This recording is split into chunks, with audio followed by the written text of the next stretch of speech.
ಇವತ್ತೊಂದು ತಿಳಿಸಾರು ಮಾಡೋಣ. ಅದು ಕೊತ್ತಂಬರಿ ಸೊಪ್ಪೆಲ್ಲ ಹಾಕಿರ್ತೀವಲ್ವ, ಅದರದ್ದು ಫ್ಲೇವರ್ ಚೆನ್ನಾಗಿ ಬರುತ್ತೆ. ಮೊದಲಿಗೆ 50 ಗ್ರಾಮ್ ತೊಗರಿಬೇಳೆ ನೆನೆಸಿಟ್ಕೊಂಡಿದ್ದೀನಿ, ಅದನ್ನ ಹಾಕ್ಕೊತೀನಿ. ಎರಡು ಟೊಮೊಟೊ, ಒಂದು 4 ಹಸಿಮೆಣಸಿನ್ಕಾಯಿ, ಒಂದು ಸ್ವಲ್ಪ ಕೊತ್ತಂಬರಿ ಸೊಪ್ಪನ್ನ ಬೇಳೆ ಜೊತೆಗೇ ಹಾಕ್ಕೊಳ್ಳೋಣ. ಕಟ್ ಮಾಡಿ ಹಾಕ್ಕೊಳ್ರಿ, ಚೆನ್ನಾಗಿ ಬೇಯುತ್ತೆ. ಉಪ್ಪು ಖಾರ ಎಲ್ಲ ಚೆನ್ನಾಗಿ ಹಿಡಿ. ಬೇಳೆ ಮುಳುಗೋಷ್ಟು ನೀರು ಹಾಕ್ಕೊಂಡ್ರೆ ಸಾಕು. ಒಂದು ಚಿಟಿಗೆ ಅರಿಶಿನ, ಬೇಯೋದಕ್ಕೆ ಒಂಚೂರು ಜೀರಿಗೆ ಹಾಕ್ಕೊಳ್ಳಿ. ರುಚಿನೂ ಚೆನ್ನಾಗಿರುತ್ತೆ. ಗ್ಯಾಸ್ಟ್ರಿಕ್ ಥರ ಯಾವುದೂ ಆಗಲ್ಲ. ಬೇಳೆ ತಿಂತೀವಲ್ವ, ಗ್ಯಾಸ್ಟ್ರಿಕ್ ಥರ ಏನೂ ಆಗಲ್ಲ. ಚೂರು ಚಿಟಿಗೆಯಷ್ಟು ಜೀರಿಗೆ, ಒಂದು 10 ಕಾಳು ಮೆಂತೆ,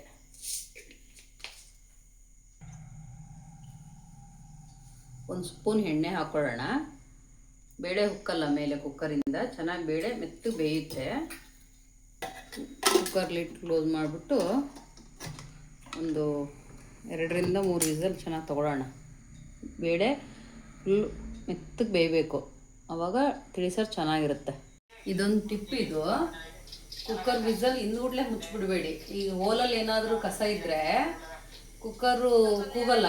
ಆವಾಗ ಏನಾಗುತ್ತೆ, ಪ್ರೆಷರ್ ಹೊರ ಬಂದು ಕುಕ್ಕರ್ ಮುಚ್ಚಳ ಹೊರ ಬರೋ ಸಾಧ್ಯತೆ ಜಾಸ್ತಿ ಇರುತ್ತೆ.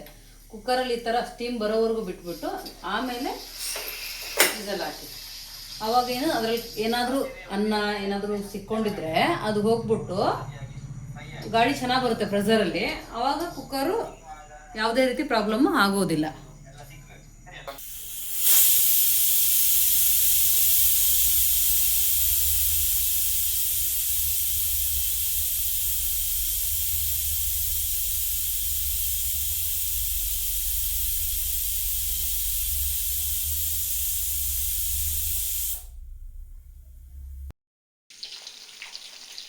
ಪಾತ್ರೆ ಬಿಸಿಗಿಟ್ಟು ಎಣ್ಣೆ ಹಾಕಿದ್ದೀನಿ.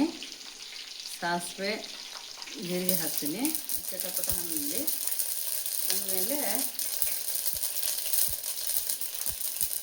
1-2 ಒಣಮೆಣಸಿನ್ಕಾಯಿ ಹಾಕ್ತಾಯಿದ್ದೀನಿ. ಒಣಮೆಣಸಿನ್ಕಾಯಿ ಹಾಕಿ ಸ್ವಲ್ಪ ಕಲರ್ ತೆಗೆದ್ಮೇಲೆ ಸ್ವಲ್ಪ ಬೆಳ್ಳುಳ್ಳಿ ಕುಟ್ಟಿಟ್ಕೊಂಡಿದ್ದೀನಿ, ಹಾಕ್ತಾಯಿದ್ದೀನಿ. ಅದೆಲ್ಲ ಚೆನ್ನಾಗಿ ಒಂಚೂರು ಘಮ ಬಿಟ್ಕೊಳ್ಳಿ. ಘಮ ಬಿಟ್ಕೊಂಡ್ಮೇಲೆ ಒಂದು ಸ್ವಲ್ಪ ಹಿಂಗೆ ಹಾಕೋಣ. ಸರಿ ಚೆನ್ನಾಗಿರುತ್ತೆ ಟೇಸ್ಟ್. ಎಲ್ಲ ಸ್ವಲ್ಪ ಫ್ರೈ ಆಗಲಿ. ಈಗೆಲ್ಲ ಫ್ರೈ ಆಗಿದೆ.